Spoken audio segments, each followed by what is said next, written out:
Bonjour à tous et bienvenue dans cette nouvelle vidéo. Si ce n'est pas encore fait, je t'invite à t'abonner à la chaîne Oh My Golf et à activer la petite cloche. Alors on continue avec notre entraînement et aujourd'hui on va refaire des gammes et de nouveau on va un peu plus loin et on va commencer par le grip et travailler sur cette solution practice. Allez, c'est parti pour aller plus loin dans le grip et les gammes alors. Et ça fait toujours 1, 2, 3. Oh My Golf! Salut Laurent, alors on bosse sur quoi aujourd'hui, le grip? On revient sur le grip. Alors nous avions vu dans une vidéo précédente que pour avoir un bon grip, il fallait avant tout une capacité physique, donc c'est-à-dire de la tonicité dans les doigts. Donc bien sûr, on avait vu qu'il fallait on renforçait les doigts de cette façon-là. On faisait un petit exercice, on serre les doigts avec la paume ouverte. Donc là, bien sûr, on a dit qu'il n'y avait pas de muscles dans les doigts, il n'y avait que des tendons, que la tonicité des doigts, ça se perdait. Donc il fallait l'entretenir toute l'année, ou du moins dans la période où vous jouez. Hein. Parce que c'est clair que... Et ça, il n'y a pas d'excuse, les gens peuvent le faire dans leur salon, ils ne sont pas obligés de le faire au practice. C'est clair. Voilà. C'est clair.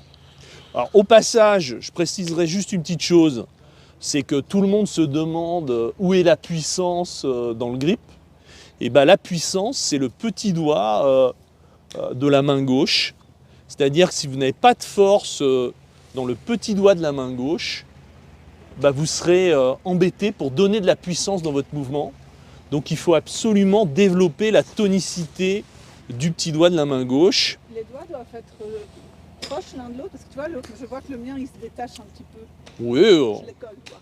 Oui, c'est pas tellement important. Okay. Ce qui est important, c'est la tonicité des doigts. Mais ce que je veux dire, c'est que si vous avez un petit doigt qui est faible, il faut le renforcer. Vous ne pourrez pas donner de puissance au mouvement. Donc ça vient de là. Alors, bien sûr, vous allez me dire, mais elle est où la précision? La précision, c'est la gâchette pouce index main droite. Ouais.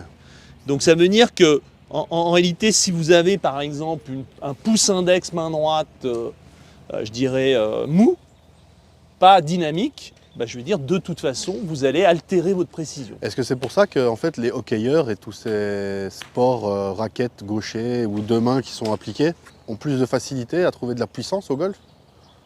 Ou pas du tout? Disons que parce que c'est développé chez eux, quoi. Ils tiennent tout le temps, ils tiennent un stick, ils tiennent une raquette, ils tiennent un club. C'est-à-dire que la tonicité des doigts, si vous faites une activité où vous avez besoin d'une tonicité des doigts, il est clair qu'au début, vous prenez un club dans les mains. Moi, je connais des garagistes, par exemple, qui ont l'habitude d'utiliser des outils pour serrer. Quand on leur met un grip dans les mains, je veux dire, ils ont plus de facilité au départ. Ouais. Mais ce que je veux dire, ça ne veut pas dire qu'il faut être garagiste pour bien jouer au golf. Mais ce que je veux dire, c'est qu'il faut surtout prendre en compte le renforcement des doigts. Et c'est vraiment quelque chose d'essentiel. C'est accessible à tout le monde. La seule chose, c'est qu'il faut en tenir compte. Alors ensuite, ce qu'on avait dit, moi je vous ai conseillé d'utiliser l'index long, c'est-à-dire différencier le grip de jeu, qui est un grip de confort, et l'index long, qui est le grip d'entraînement. Bien sûr. Et les changements, on allait les faire sur l'index long.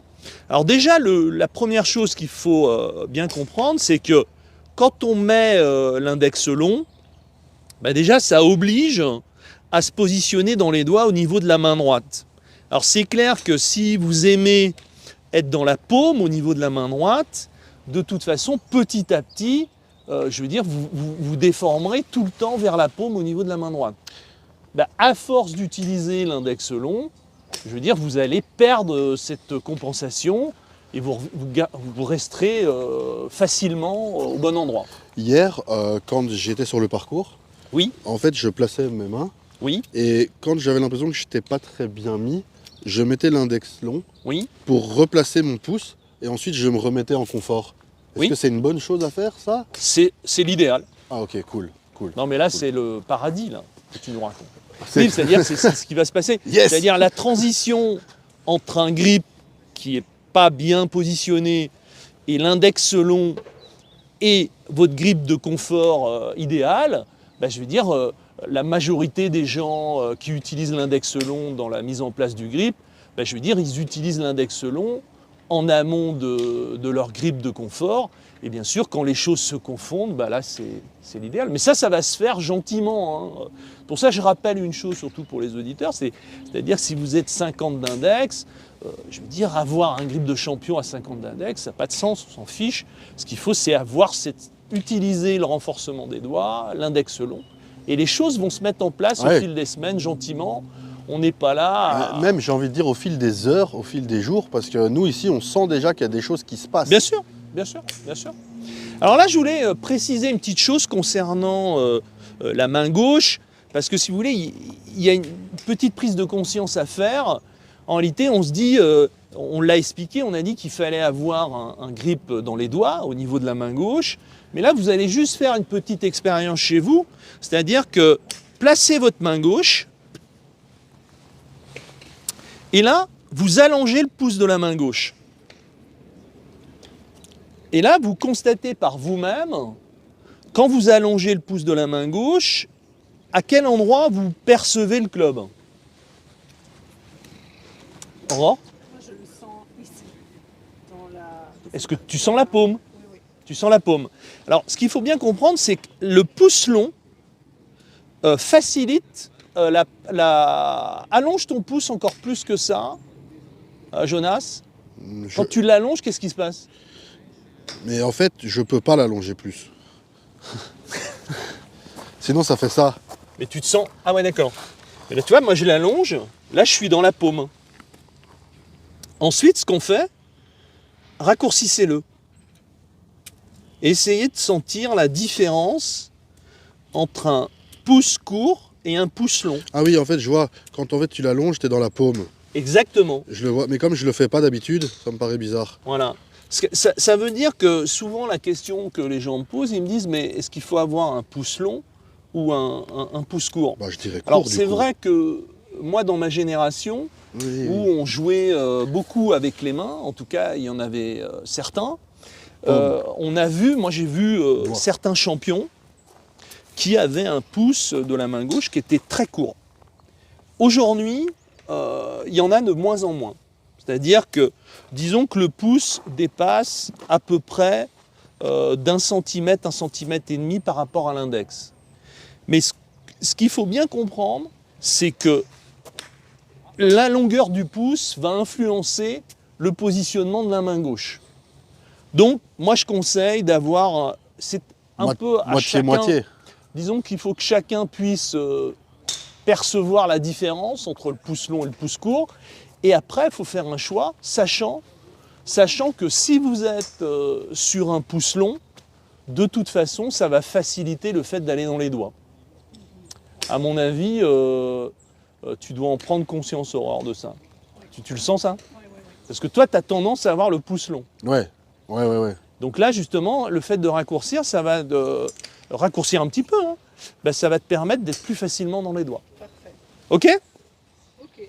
Donc là, pour finir, on va revenir sur ce qu'on avait fait dans la vidéo précédente sur le grip. Alors, tiens, mets-toi devant. Ben, moi, ce que je vous avais conseillé, c'est de vous mettre sur un petit index long. Donc là, on peut faire son petit décalage des hanches. Hein. J'en profite pour revenir sur le décalage des hanches. Donc je vous rappelle l'idée du décalage des hanches. C'est-à-dire, dans un premier temps, on doit décaler les hanches sans bouger le buste. Ça, c'est le premier objectif. Ensuite, il faut percevoir que c'est la hanche gauche pour les droitiers qui tire la droite. Voilà. Et là, je m'amuse à gifler mon petit, avec mon index long. Voilà.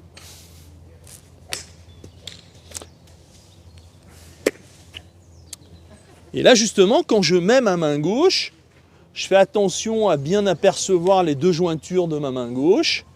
Et justement, je perçois aussi le lien entre les deux jointures de la main gauche et l'extension du bras gauche.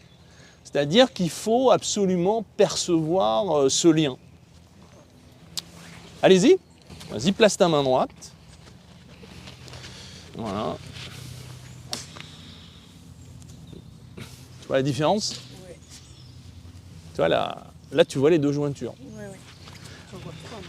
Oui, bah c'est bien, tant mieux. Hein. En tout cas, c'est 3 ou 2.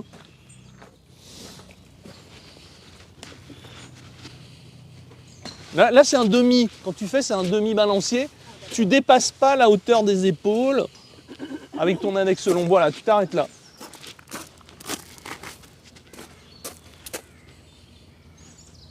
Ouais, là, t'es bien.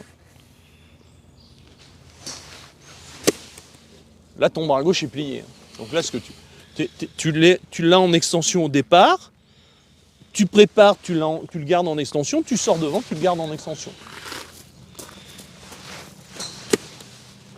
Oui, oui, tu dépasses pas les épaules. Tu restes dans la partie basse.